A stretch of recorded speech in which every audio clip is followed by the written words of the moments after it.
السلام عليكم.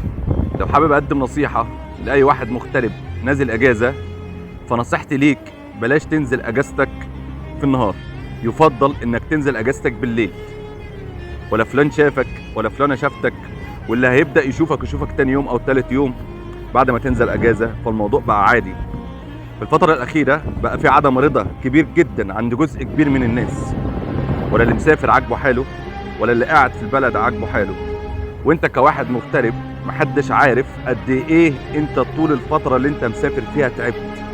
محدش عارف قد ايه انت تعبت عشان خاطر تخلي كفيلك او شركتك يمضي لك الاجازه. محدش عارف ان انت ممكن تكون متستلف فلوس التذكره عشان تنزل اجازتك عشان تشوف اولادك وتشوف اسرتك. محدش عارف قد ايه انت طول الفتره اللي انت كنت شغال فيها نصب عليك من الناس واتكل عليك فلوس من الناس، وتعبت في يوم ونمت في المستشفى في يوم وعانيت كتير جدا طول الفتره اللي انت مسافر فيها. الحاجات دي كلها الناس مش شايفاها.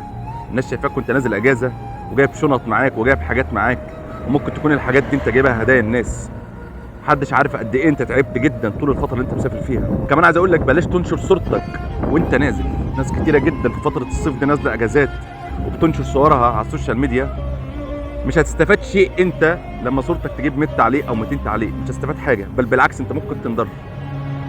الناس بتحسدك على الضحكه اللي انت نازل بيها، بس مش عارفين ان الضحكه دي وراها حاجات كتيره جدا مستخبيه محدش يعرفها.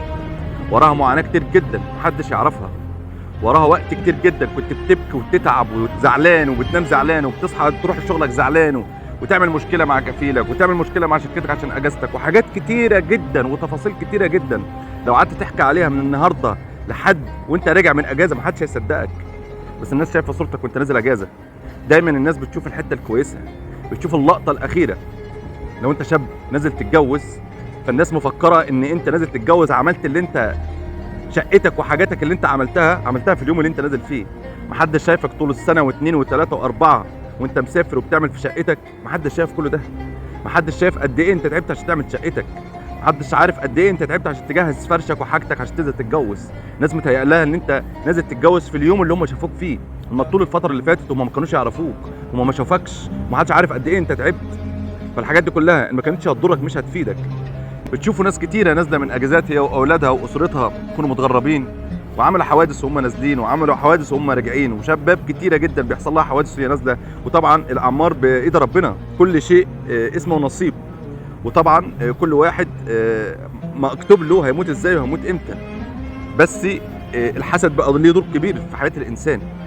الحسد بقى منتشر جدا عند ناس كتير، وده سببه عدم رضا عند ناس كتير في حياتك الشخصيه وسفريتك اللي انت مسافرها، واهلك اللي قاعدين في البيت مستنيينك على نار عشان يشوفوك بخير وسلامه. فكملها على خير، وبلاش تنزل صورتك، وبلاش تقول لحد ان انت نازل، ولمصلحتك مش لحد تاني. وبلاش تنزل بالنهار، يفضل انك تنزل بالليل برضه لمصلحتك مش لمصلحه حد تاني. حافظ على نفسك على قد ما تقدر. اي حاجه ربنا كرمك بها كرمك انت، ما كرمش الناس. اي حاجه انت فيها حاليا ده رزقك ورزق بيتك مش رزق الناس. لما ربنا يكمل لك على خير اجازتك او فترتك اللي انت مسافر فيها، فكمل ده على خير عشان اهلك يشوفوك على خير. ربنا يرجع كل مغترب لاهله سالم غانم.